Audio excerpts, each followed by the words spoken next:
Assalamualaikum warahmatullahi wabarakatuh. Perkenalkan, nama saya Saslina dari kelas B dengan NIM 23030650222005. Yang terhormat dosen pengampu mata kuliah biomedik Bapak Khairul Fadli Mukhtar Lutfi, MS Fram, M Biomid. Di sini saya akan menjelaskan materi tentang obat, yaitu ranitidin. Kita masuk di bagian pendahuluan. Ranitidin adalah obat yang sering digunakan dalam mengobati gangguan pencernaan, terutama untuk kondisi yang melibatkan produksi asam lambung berlebihan.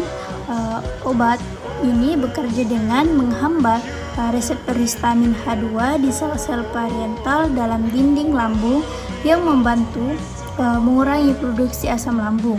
Penggunaan ranitidin umumnya diperuntukkan bagi pasien dengan tukak lambung, reflux asam, sindrom Zollinger-Ellison, dan pencegahan tukak lambung yang terkait dengan penggunaan obat antiinflamasi non-steroid. Meskipun ranitidin telah lama digunakan dalam praktik klinis, adanya peringatan terkait potensi risiko kesehatan tertentu telah menimbulkan kekhawatiran sebelum menggunakan ranitidin atau obat lain. Konsultasikan dengan dokter untuk mendapatkan informasi yang akurat dan rekomendasi yang sesuai dengan kondisi medis Anda. Selanjutnya kita masuk pada pembahasan pokok. Yang pertama ada mekanisme kerja ranitidin.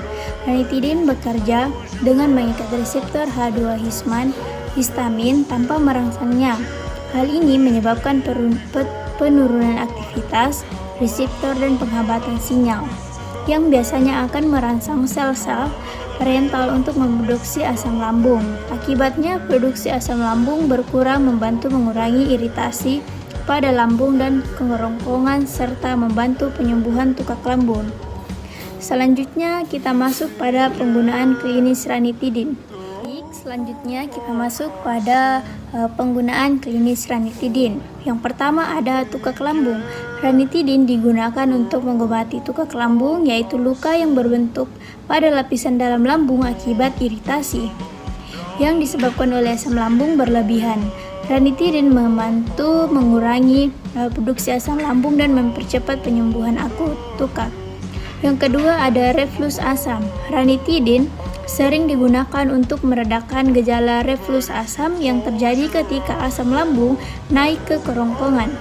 Obat ini membantu mengurangi iritasi pada kerongkongan dan meringankan gejala seperti nyeri dada, sensasi terbakar, dan mulas. Selanjutnya yang ketiga ada sindrom Zollinger-Ellison. Ranitidin digunakan dalam pengobatan sindrom Zollinger-Ellison yang merupakan kondisi langka yang menyebabkan produksi asam lambung yang berlebihan akibat adanya tumor pada pankreas atau usus halus. Ranitidin membantu mengurangi produksi asam lambung yang berlebihan pada kondisi ini. Yang keempat ada pencegahan tukak lambung. Ranitidin juga dapat digunakan untuk mencegah tukak lambung yang terkait dengan penggunaan obat antiinflamasi non-steroid seperti aspirin atau ibuprofen pada pasien yang berisiko tinggi. Selanjutnya kita masuk pada farmakodinamik. Sel-sel parietal ini bertanggung jawab untuk memproduksi asam lambung dengan menghambat reseptor H2. Ranitidin mengurangi stimulasi yang diperlukan untuk produksi asam lambung, sehingga mengurangi jumlah asam yang dihasilkan. Hal ini membantu mengurangi iritasi pada lambung dan kerongkongan serta membantu penyembuhan tukak lambung. Efek farmakodinamik ranitidin biasanya berlangsung selama beberapa jam setelah pemberian dan membutuhkan waktu beberapa hari atau minggu untuk mencapai efek terapeutik penuh dalam mengobati kondisi seperti tukak lambung dan reflux asam. Selanjutnya kita masuk pada farmakokinetik. Farmakokinetik ranitidin melibatkan berbagai proses dalam tubuh setelah obat tersebut diminum. Yang pertama ada absorpsi. Absorpsi ranitidin adalah diserap dengan cepat setelah diminum dan kadar puncak dalam darah biasanya terjadi dalam 2-3 jam setelah pemberian. Yang kedua ada distribusi. Ranitidin didistribusikan ke berbagai jaringan tubuh setelah diserap, tetapi tidak secara signifikan masuk ke otak karena tidak dapat menembus sawar darah otak dengan baik. Obat ini dapat masuk ke ASI atau air susu ibu dalam jumlah kecil. Yang ketiga adalah metabolisme. Ranitidin mengalami metabolisme di hati melalui enzim-enzim seperti CYP2C19 dan CYP3A4. Metabolit utamanya adalah desmethylranitidin yang memiliki aktivitas farmakologis yang sama dengan ranitidin tetapi dalam tingkat yang lebih rendah. Selanjutnya yang keempat, ekskresi. Sebagian besar ranitidin diekskresikan melalui urin, baik sebagai obat yang tidak berubah maupun sebagai metabolit. Sejumlah kecil diekskresikan melalui feses. Yang kelima adalah setengah hidup. Setengah hidup eliminasi ranitidin berkisar antara 2-3 jam pada orang dewasa. Pada pasien dengan gangguan fungsi hati atau ginjal, setengah hidup eliminasi dapat memperpanjang. Selanjutnya kita masuk pada indikasi ranitidin. Yang pertama ada tukak lambun. Dosis awal ranitidin untuk pengobatan tukak lambun biasanya adalah 150 mg 2 kali sehari atau 300 mg sekali sehari sebelum tidur. Dosis pemeliharaan untuk penyembuhan tukak lambung adalah 150 mg sekali sehari sebelum tidur. Yang kedua ada reflux asam. Untuk mengobati reflux asam, dosis ranitidin biasanya adalah 150 mg 2 kali sehari atau 300 mg sekali sehari sebelum tidur. Yang ketiga ada sindrom Zolliger-Ellison. Dosis awal ranitidin untuk sindrom Zolliger-Ellison adalah 150 mg 4 kali sehari. Dosis dapat disesuaikan berdasarkan respon individu. Yang keempat ada pencegahan tukak lambung.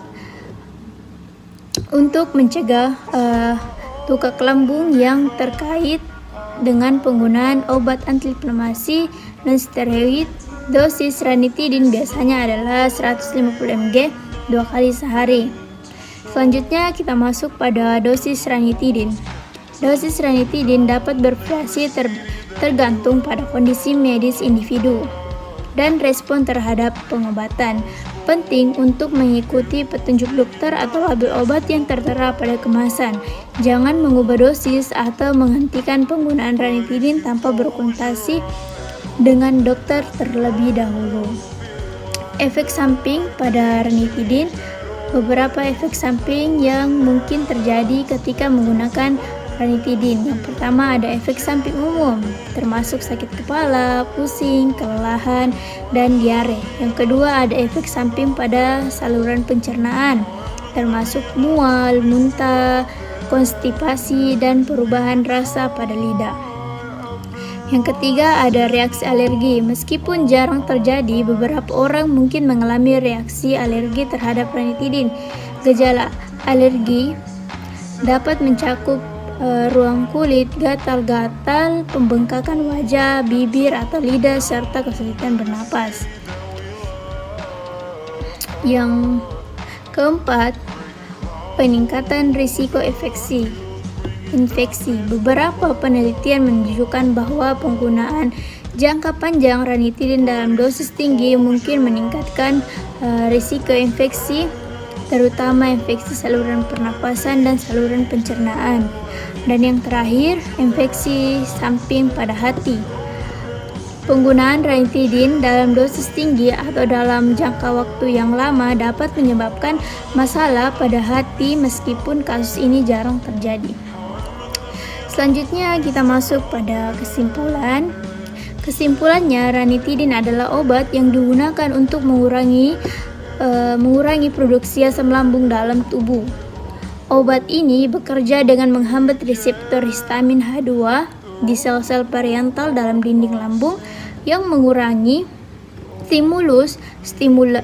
stimulasi yang diperlukan untuk produksi asam lambung. Ranitidin digunakan untuk mengobati berbagai kondisi termasuk tukak lambung, reflux asam, sindrom Zollinger, Ellison, dan pencegahan tukak lambung yang terkait dengan penggunaan antiinflamasi non-steroid. Itulah tadi materi tentang ranitidin yang saya presentasikan. Mohon maaf jika ada salah kata.